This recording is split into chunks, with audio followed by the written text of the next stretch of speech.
कंधार तालुक्यातील पाणी टंचाईच्या पार्श्वभूमीवर कंधार पंचायत समितीची संभाव्य व टंचाई आराखडा बैठक आमदार प्रताप पाटील चिखलीकर यांच्या अध्यक्षतेखाली संपन्न झाली।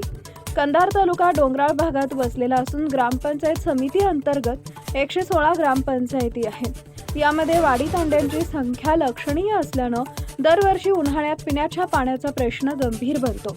उन्हाळ्याच्या टंचाई काळात तालुक्यातील सर्व ग्रामपंचायतींना सुरळीत पाणी पुरवठा व्हावा यासाठी ग्रामसेवक, सरपंच व पदाधिकाऱ्यांकडून सूचना मागवण्यात आल्या। या सूचनांच्या आधारे तयार करण्यात आलेल्या पाणी टंचाईचा आढावा आराखडा जिल्हा प्रशासनाकडे पाठवण्यात येणार आहे।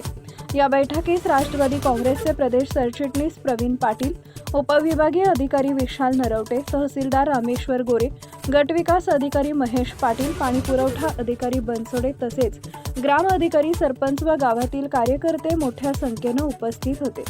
टाइम्स ऑफ महाराष्ट्र करता नांदेड जिल्हा प्रतिनिधी उत्तम चव्हाण यांचा रिपोर्ट। आज कंधार पंचायत समिती येथे संभाव्य पाणी पुरवठ्याच्या आणि टंचाईच्या बाबतीमध्ये कंधार लोहा विधानसभेचे आमदार प्रताप पाटील चिखलीकर यांनी आज कृती आराखडा या ठिकाणी आढावा बैठक घेतली आणि या बैठकीमध्ये त्यांनी अधिकाऱ्याला काय सूचना केलेल्या आहेत आपण जाणून घेऊया। आपल्यासोबत आहे आमदार प्रताप पाटील।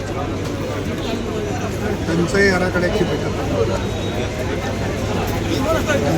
असू नये अशा पद्धतीच्या सूचना त्याच्यावर काय उपाययोजना केली पाहिजे, कुठं विधान वेळ घेतली पाहिजे, कुठं गाळ काढला पाहिजे, कुठं पुरस्कार योजना केली पाहिजे, जलजीवनचं काम थोडक्यात थांबलं असेल तर ते पूर्ण येण्यासाठी काय केलं, हा सगळा आढावा आणि आराखडा आपण आणि मला असं वाटतं येणाऱ्या काळात पाणी टंचाईवर मात करण्यासाठी आपण त्याच्यामध्ये यशस्वी होऊ।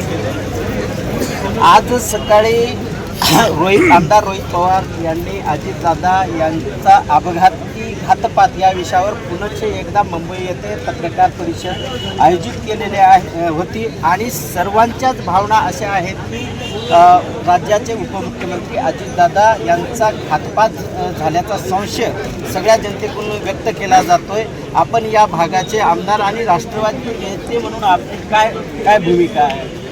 हेच कोणाचं काय मत असतं, दादा परत येणार,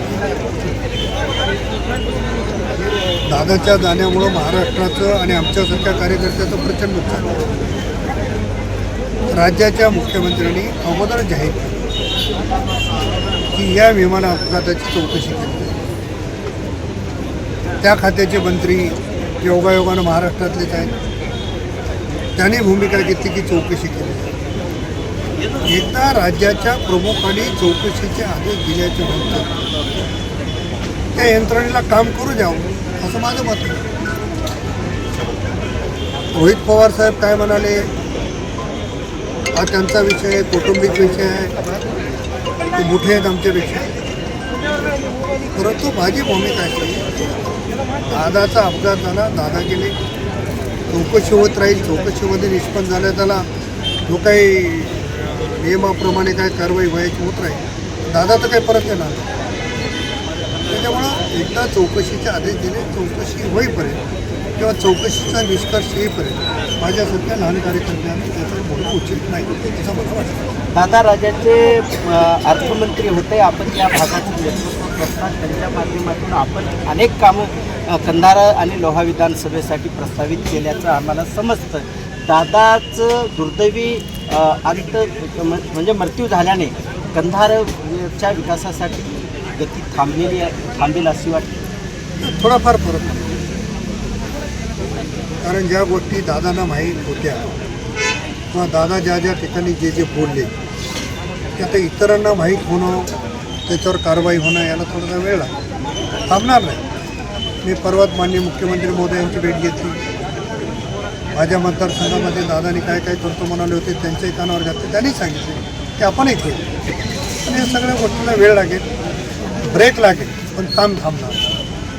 तेवढं मला असं वाटतं की दादानी पंचायत समितीच्या बिल्डिंगला, क्रीडा संकुलाला पैसे मोठा निधी द्यायची भूमिका घेतली। परवाच मी गेलो, पंचायत समितीच्या इमारतीत त्या चिंती निघाल्या, त्या त्रुटी काढून ती इमारत बांधायला निधी द्यायचं त्यांनी मान्य केलं। त्याच्यामुळं विलंब होईल नाही असं नाही, जी दादाची तडप होती, दादाची भूमिका होती, दादाची काम करण्याची पद्धत होती, सगळ्यामध्ये तशी पद्धत राहू शकत नाही. प्रत्येकाच्या काम करण्याच्या पद्धतीत खूप फरक आहे. त्यामुळं उशीर होईल पण कामं थांबणार. आपल्यासोबत होते प्रताप पाटील चिखलीकर या भागाचे आमदार. त्यांनी जो काही कंधारचा विकासाचा काही विडा उचललेला आहे, काही प्रमाणात थांबलेला असेल तरी येणाऱ्या काळामध्ये आपण या विकासाला गती देऊ असं प्रताप पाटील चिखलीकर यांनी या ठिकाणी संबोधित केलेलं आहे. टाइम्स ऑफ महाराष्ट्रासाठी उत्तम चव्हाण, नांदेड.